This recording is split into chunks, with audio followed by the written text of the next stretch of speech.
Hello everybody, Tyrone the God 3 here, and welcome back to Dragon Ball Super Reviews. I apologize that this episode came out kind of late. It came out a little later than scheduled for two reasons. One, it took a while for the subs to actually come out. There was a guy on Twitter, one of my fans on Twitter. I'm sorry I can't pull up your name right now, but if you know who you are, then I thank you a lot. Actually showed me where a subs version was, because it wasn't on the regular website I normally go to watch Dragon Ball Super, so I had to go redirect myself. And then the other reason was that I wound up making the commute over to my hometown, because yeah, I'm not at my dorm anymore. I'm actually at my hometown doing the Dragon Ball Super review because, I had to travel from one area to another in order to get back here for the Thanksgiving holiday. But because of that, the review for this one came a little late, but I'm rambling and I don't think you guys want to hear my whole life story. Long story short, this episode's titled, this is episode 20, and the episode is titled, let me pull up the list real fast there, sorry about that. Warning from Jocko, Frieza, and 1,000 soldiers are fast approaching. Now, this episode, I want to say it kind of disappointed me. I hate to say that, but this episode, the thing about this episode, if I didn't know that Resurrection F existed, maybe this wouldn't bother me as much. But Resurrection F does exist, and that's why this episode bothers me. This episode did everything that I didn't want it to do. There's only one thing this episode did right that I liked. The episode starts off with Frieza being resurrected, basically going off of the events that happened in the end of episode 19, where Frieza's resurrected. Only this time, what ends up happening is that, Frieza spits out the little green juice and talks to Sorbet about what's been going on since he's been dead. The whole spiel from Resurrection F, and how Goku's gotten stronger. Frieza wants revenge. He wants to kill Goku, and all of that. My problem with this is several things. Well, two major things. When Frieza arrives, he doesn't kill anybody. When Frieza comes back to life, he doesn't kill any of his soldiers. I know that's a weird thing to nitpick at in particular, but I don't like it because one thing I really love about Frieza, like his character, one of the reasons I love Frieza as a villain is because Frieza didn't care. I love how heartless Frieza was, which made him a really good villain. His workers don't get paid. They get paid by being alive. That's their payment. And I know Team 4-Star actually made a joke about it where, soldiers kept coming in and Frieza kept killing them just out of sheer boredom. But that's kind of how Frieza is. He's sadistic. And when he came back to life, he didn't kill a single person. He didn't kill any soldiers, not even Tagoma. And now, I know what you're thinking, well, that's interesting. That means we get to see Tagoma a lot more, especially considering the fact that he's in the preview for the next episode along with the 1,000 soldiers. So he will be fighting, and we get to see him in action more this time. My problem with this, though, is that Frieza was so heartless in the movie. And I'm glad that they kept him heartless in the movie because it keeps true to Frieza's character throughout the series. Whereas in this episode, he doesn't kill anybody. All he does is incapacitate Tagoma. He just sort of hits his joint so he's not able to move, but he doesn't kill him. And I know they were trying to make Frieza trying to make him torturous, but I like when he just up and kills people. He didn't kill a single soldier. He didn't blow up the window in order to make it so the bunches of soldiers just fly out through the vacuum of space. He didn't randomly kill one soldier in order to test out his powers after he came back to life. He didn't do none of that. And I don't like that. I'm kind of disturbed by that. I'm really disturbed that Frieza didn't kill anybody. And I do want to mention in last episode, I didn't bring it up before, but I like when Frieza came back to life and Goku and Vegeta are just cleaning Beerus' home. And Goku stops and goes, hey, did you feel something, Vegeta? And Vegeta's like, it's probably the wind, whatever. That was pretty funny. Anyway, that's one of the things that's bothering me the most about this episode is that Frieza didn't kill them. Another thing that kind of bothers me is the fact that Goten and Trunks are here. Now, at first, I wasn't so mad at this when I saw them because I was thinking to myself, this is good. Goten and Trunks will actually have a role to play in the Resurrection F saga. But Goten and Trunks aren't seen in the end of the episode at the battlegrounds, which means somehow, even though Jocko was going to warn Bulma about Frieza, somehow Trunks and Goten didn't catch wind of it. And why didn't they catch wind of it? Because they were playing around in Jocko's ship. Are you kidding me? Trunks has seen spaceships before. This shouldn't be new to him.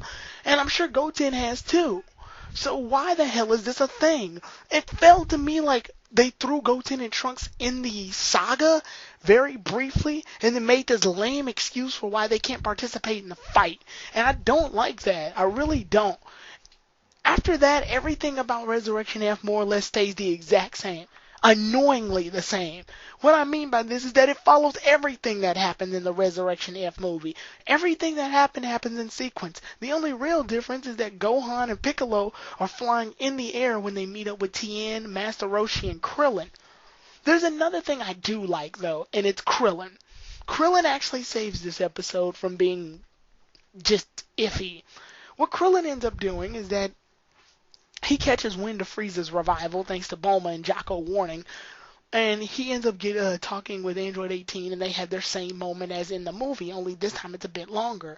Krillin cuts his hair, and I love how when Krillin cuts his hair, they give him the exact same music for when Goku turned Super Saiyan God and flew back up into space to fight Beerus. So that was pretty cool. And everybody's getting together and they're about to fight Frieza's army, and the episode basically ends from there. There's another part to this episode that I almost left out, but it's a brief moment, but it's a moment that I thought was really good. Goku and Vegeta are training on Beerus and Whis' planet, and Vegeta and Goku punch at the exact same time, and when they do, we get to see a glimpse, like a small little glimpse of the Super Saiyan God Blue transformation, or Super Saiyan Blue transformation, because Whis has taught Goku and Vegeta how to use Ki properly. Apparently, and this was some really good breakdown of what Ki does, apparently when any fighter fights, they release Ki before and after they do their attacks, where instead they should be releasing Ki at the moment of impact, making their attacks more effective and precise. I like this, and I like the fact that they showed this off because it showed this new realm of power for Goku and Vegeta to unlock when they tested it out. So that was a really nice moment. Other than that, the episode flows the exact same as in the movie, annoyingly. And I mean annoyingly because it did the one thing that I really wish it didn't do. It skips to 4 months. Yeah, Frieza gets brought back to life. Goku and Vegeta do some training, and then they just skip to 4 months, and then we get all the stuff from Resurrection F going in order. And that annoyed me. It annoyed me so much to know that 4 months just passed like that. The one thing I wanted them to stretch out, they didn't. I wanted to see what training Frieza did. I wanted to see how Frieza has somehow obtained powers that match that of God form Super Saiyan Vegeta and Goku. I wanted to see how in the world Frieza obtained his golden form, and in this episode, it's completely absent. In fact, it's going faster than the movie, because now we're already at the 1,000 soldiers, and that was toward the end of the episode, towards the last 20-something minutes, where in the Resurrection F movie, I'm fairly certain it took a bit longer for that part of the movie to even happen. To me, it feels like they're rushing, and it's quite disturbing.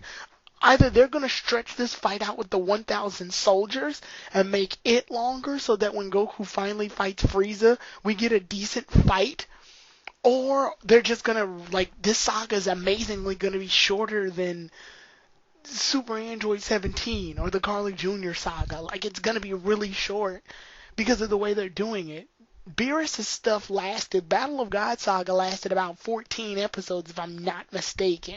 This should, in theory, last, and it's been 6 episodes since then.